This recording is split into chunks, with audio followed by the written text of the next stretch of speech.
I read a lot of books, and my favourite genre is definitely romance for sure. I am a hopeless romantic, after all. So I decided for this video that I was going to read as many romance books as I could, searching for the ultimate romantic read for Valentine's Day. I ended up reading 26 books, by the way. So I'm going to rank them from my least favourite right up to the books that I would put as top tier, definitely. If you want romance books that are emotional, rom-coms, young adult, and maybe even with a bit of spice, then this video has you covered. Please note the stories don't only have to be about romance, but obviously it does have to include it in some shape or form. Now, before we start, I'll just explain simply how I ranked the books for the video. The books will be in the order that I ranked them, so basically from worst to best. So level 1 was that I did like them, but they just weren't favourites of mine, right up to level number 5, which are my must-reads for Valentine's Day. I'll give the basic premise of the book, my honest thoughts on the story, and who I think would like it. As we progress up to the higher levels, I'll give more details on the book, and also why I think they stand out. So let's jump straight into heart level number 1 books. These are all books that I rated from 3 to 3.25. So book number 1 was No Such Thing as Perfect by Emma Hughes. Laura's life is a little bit messy right now, and to try and save her job, she says she'll trial out a new dating app, which basically takes all your online information and tries to find you the perfect match. Now, I wasn't a fan of the execution of the book, unfortunately, which is a great shame because I did really like the idea for the book. I think you'd like the book if you like dating plots, technology, and messy characters. So, book number 2 is Fallen by Lauren Kate. Troubled Luce Price is sent away to boarding school following a tragic accident, and whilst there she meets the mysterious Daniel Grigori, but he's hiding a big secret from her. I definitely felt like I was out of the age bracket for this book, but I did like the story, and I think if you like young adult and supernatural elements, you would like this book. Ghost by Dolly Alderton is the third book. Nina Dean is a food writer, and she meets a new man on a dating app, and it's all going really well until she doesn't hear from him again.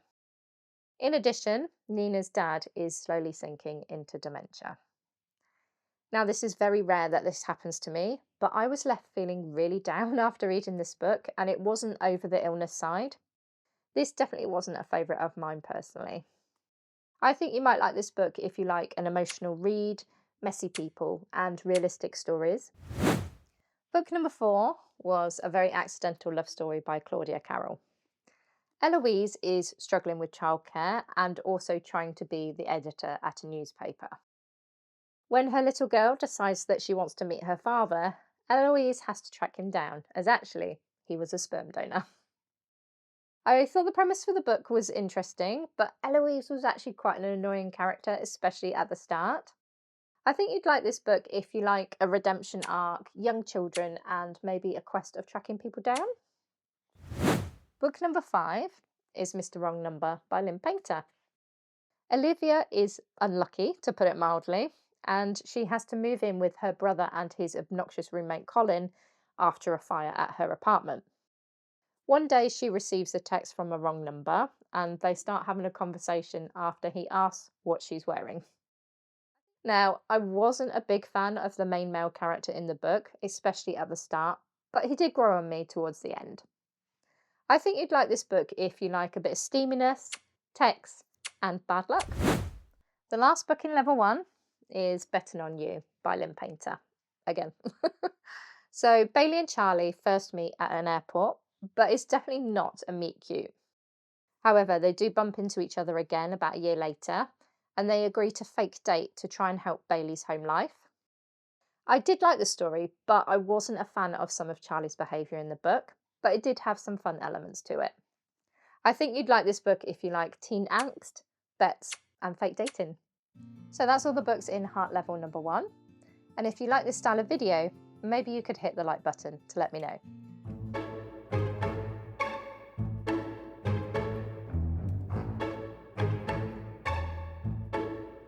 So moving on to heart level number 2, these books were slightly more enjoyable than the books in heart level number 1.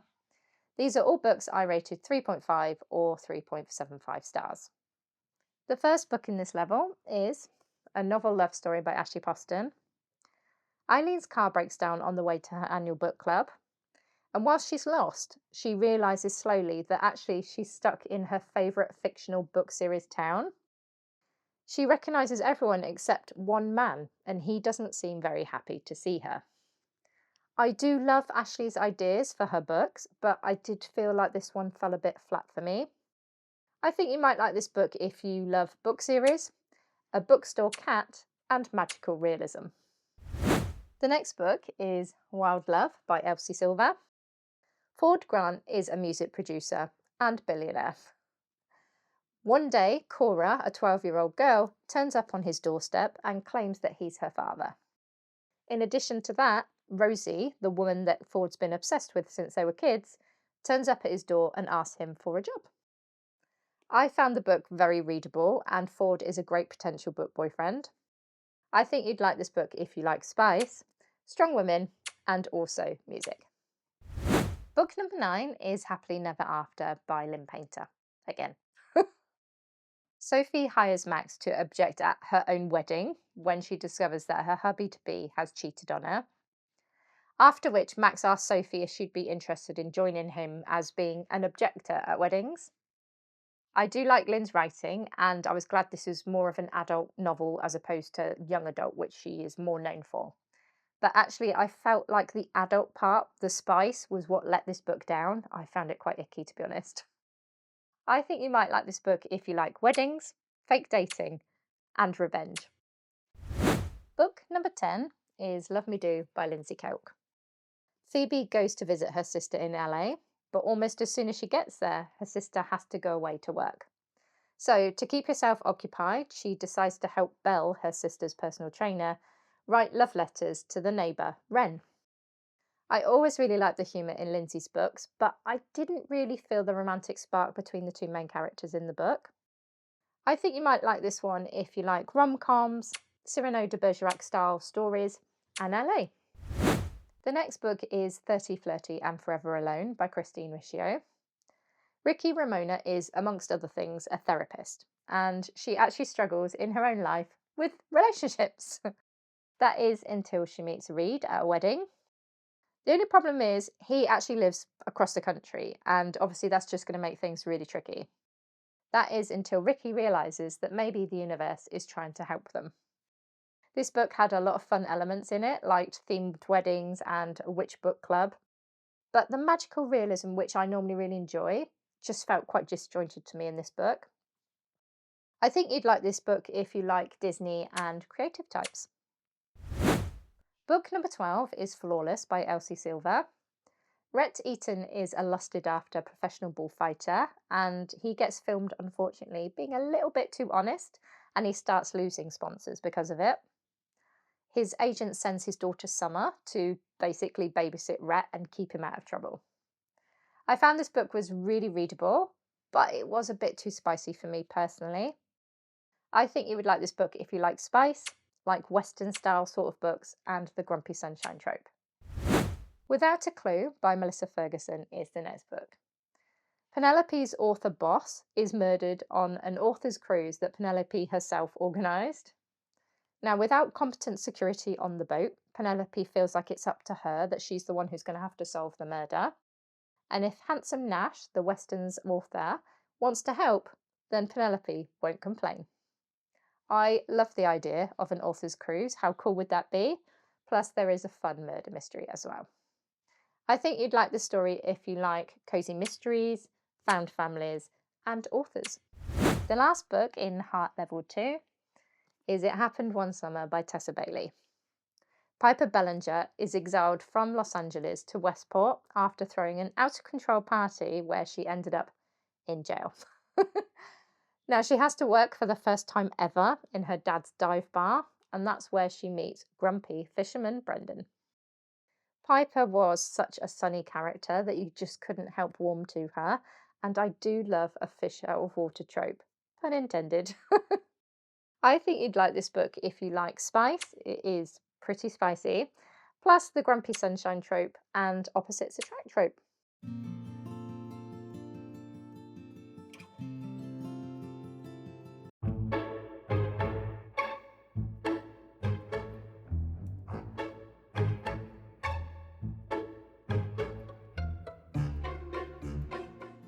Moving up a level to heart number 3, these are all books that I rated 4 stars and are solid Valentine's reads. Book number 15 is After I Do by Taylor Jenkins Reid. Lauren and Ryan meet at college and have been together ever since, but that was 11.5 years ago, and now they can't stand each other. So they agree between them that they'll take a year out of their marriage, and anything goes. The only condition is that they can't contact each other within that time period. Now, Taylor is one of my favourite authors, and she always manages to draw you into the characters' worlds. But in this story, however, I wasn't sure if I wanted the couple to get back together or not, so then it felt really difficult to root for them as a couple. I think you'd like this story if you like the author's other books, reading about personal growth and realistic characters. On to the next book. Book number 16 is Love and Other Words by Christina Lauren. Newly engaged Macy bumps into Elliot, who used to be her everything, until the night it fell apart. Can they even be friends anymore after all this time? The main thing I liked about this book, apart from the romance, obviously, is that they discuss their favourite words and they read in a closet together. I think you'd like this book if you like second chance romances, words, and likeable characters. Book number 17 is People We Meet on Vacation, or also known as You and Me on Vacation by Emily Henry. Poppy and Alex met 12 years ago, and they didn't exactly get on. But they meet again about a year later, and ever since then, they've decided they're going to go on vacation together every year without fail. That was until 2 years ago. Poppy decides to try and reach out to Alex to see if they can salvage their friendship. Now, it did take me a while to get into the book, but I did like how their friendship progressed throughout the story. I think you'd like this book if you like the friends to lovers trope, holiday vibes, and a couple that you can really root for. The next book is also written by Emily Henry, Book Lovers. Now, Nora is the type of girl that her boyfriends always leave her for to settle down with someone else. Laura is also a literary agent, and she is persuaded to go on holiday with her sister. But when she gets there, she bumps into work rival Charlie. For me, the best part of the book was actually at the beginning, where it explains where Nora's boyfriends always leave her for someone else. But on the flip side, I did feel like there were too many obstacles and family dramas in it for me. I think you'd like this story if you like the author's books already, or family dramas and a strong female lead. And the last book in heart level number 3 is Hello Stranger by Katherine Center. Sadie develops face blindness after having urgent surgery. She is also a portrait artist and has been nominated for a national competition. But how is she going to carry on painting faces when she can't even see them properly anymore? I really enjoyed how the author conveyed the face blindness with Sadie in this book. You really understood how it was affecting her. Plus, there is actually an evil stepsister, and I thought that was a really fun element as well. I think you'd like this book if you liked found family, great characters, and want to leave with a smile on your face.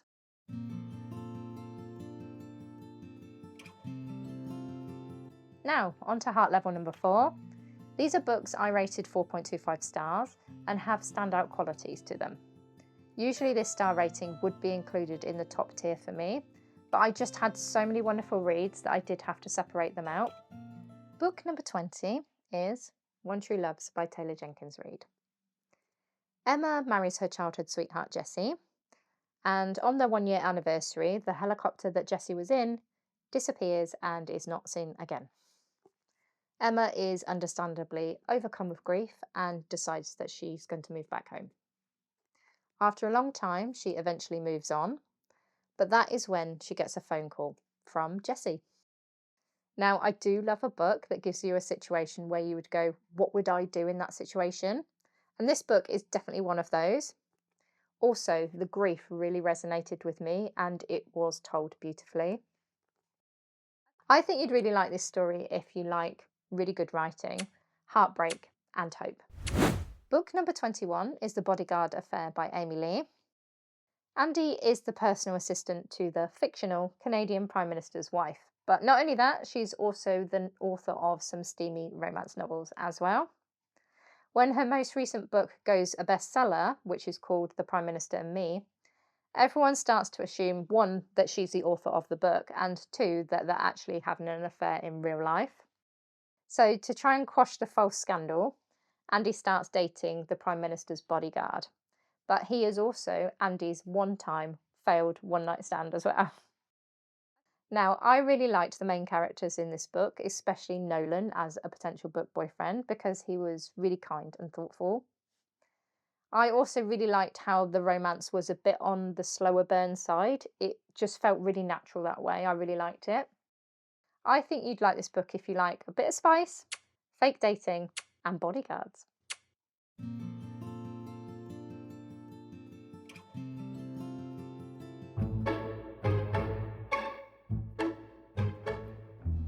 So, now finally, we're on to Heart Level number 5, and these are all books that I've rated either 4.5 stars or above and are my Valentine's must-reads. I will be going into more details with the books from now on. Book 22 is I Love You, I Love You, I Love You by Laura Dockrill.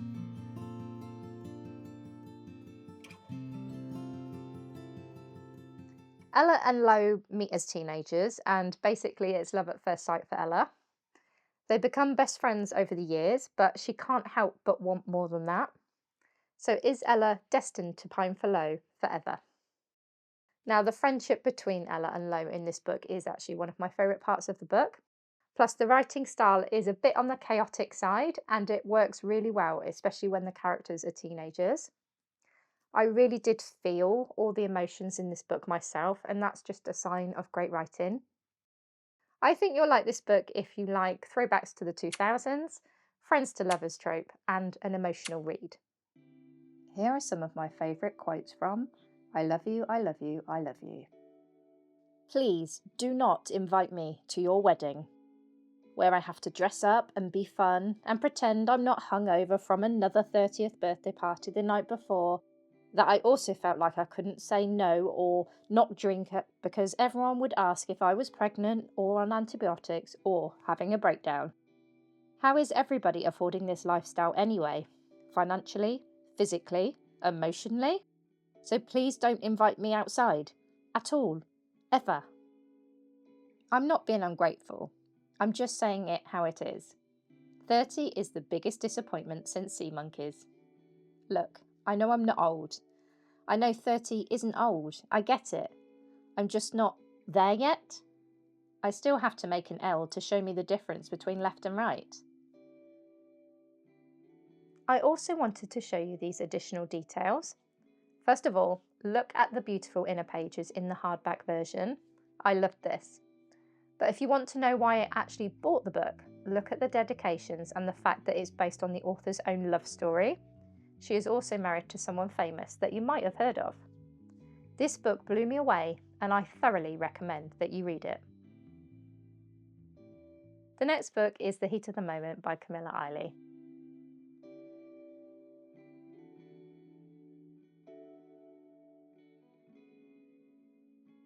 Lily is a single mother after losing her beloved husband 4 years ago, a firefighter in the line of duty. All she wants to do is keep it together and raise her daughter, and she is, until Josh walks into her ER. Another firefighter injured in the line of duty. Lily absolutely refuses to be hurt like that ever again, and she tells Josh that they can never be more than friends. But is she already in too deep? So some of my favourite things about the book, other than the romance, of course, is the way the grief was handled in the book, the friendship between Josh and Lily, and also the fact that Josh respects Lily's boundaries as well. I think you'll like the story if you like an emotional read, the friends to lovers trope, and firefighters, of course. Here are some of my favourite quotes from The Heat of the Moment. Is this the part where you hold my hand and tell me I'll be okay? I ask, unable to help myself. Her eyes flick up to mine and catch a flash of genuine amusement before she stamps it out. No, this is the part where I stick a needle in you and hope you don't cry. I press a hand to my chest in mock offence. I haven't cried since I mistook wasabi for guacamole at a party.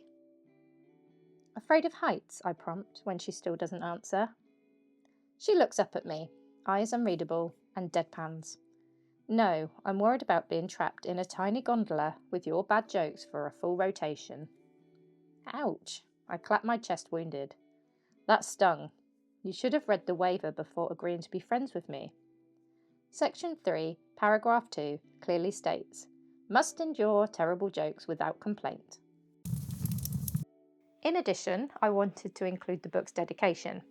To firefighters, thank you for saving lives, homes, and occasionally very confused cats. This book is for you. This was my first read of the authors, and I loved it. So now I'm going to have to read through her back catalogue now. Book number 24 is 1 Week Later by KJ Micciche.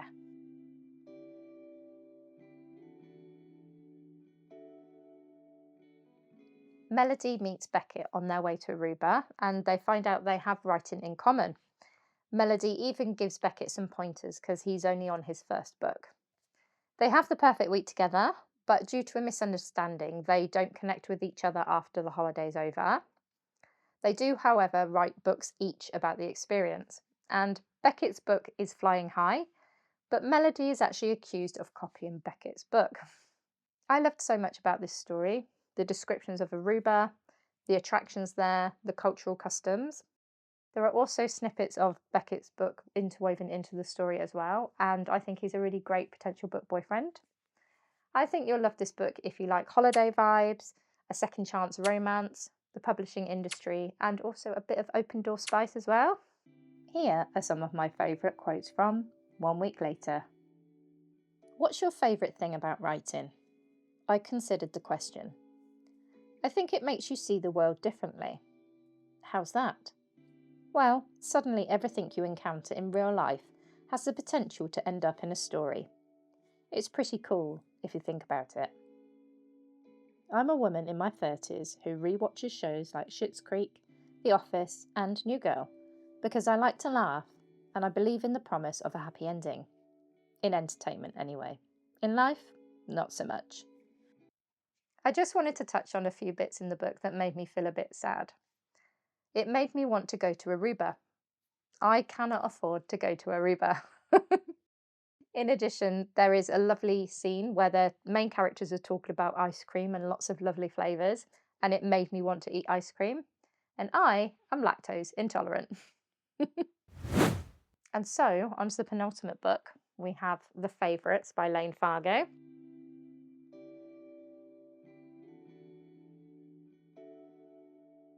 Kat and Heath meet when they're children, and neither of them have idyllic childhoods. They become sweethearts and also championship ice skaters. In the present day, though, it's been 10 years since they've actually skated together, and someone is trying to do a documentary on them. What they don't realise, though, is actually it's a lot more scandalous than anyone realised. There is so much to this story. It has betrayals, sabotage, secrets, plus more.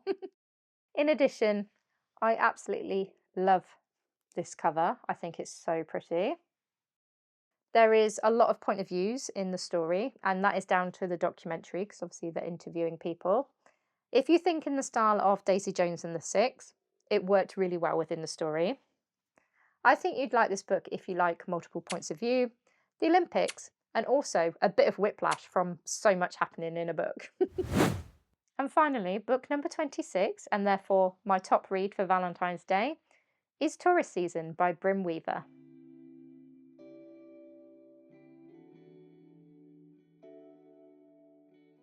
Harper Starling loves Cape Carnage and she helps to keep it safe. Sometimes the tourists get a bit out of hand, and in which case they might not ever leave, and that's because Harper is a gardener and she likes to fertilise her flower beds with their bodies. Now, Nolan has come into town for revenge and his target is Harper.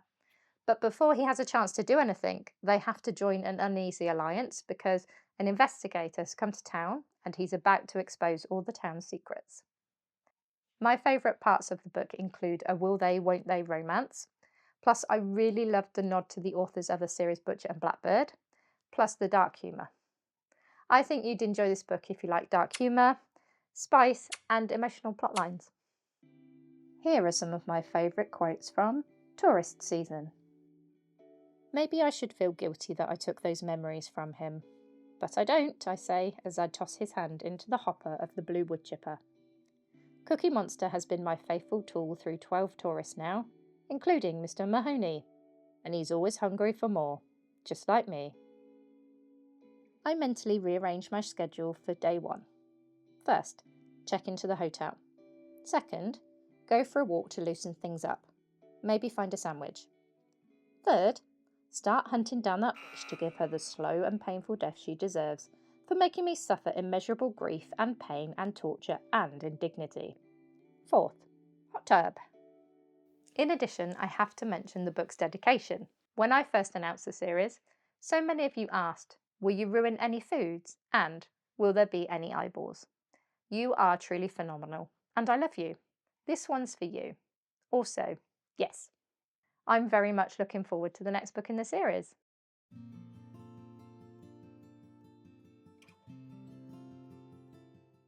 So that's all the 26 books that I read for Valentine's Day. Overall, reading all the romance books really did remind me why it's one of my favourite genres to read. You can always find something to match your Valentine's Day mood. In addition, all the books mentioned within this video are actually on my Instagram if you want a bit more of an in-depth look into them. Plus, any arcs mentioned in this video were provided by NetGalley and their respective authors and publishers. Now, before you go, if you have enjoyed the video, please do subscribe, but also let me know what is your favourite ultimate Valentine's Day read.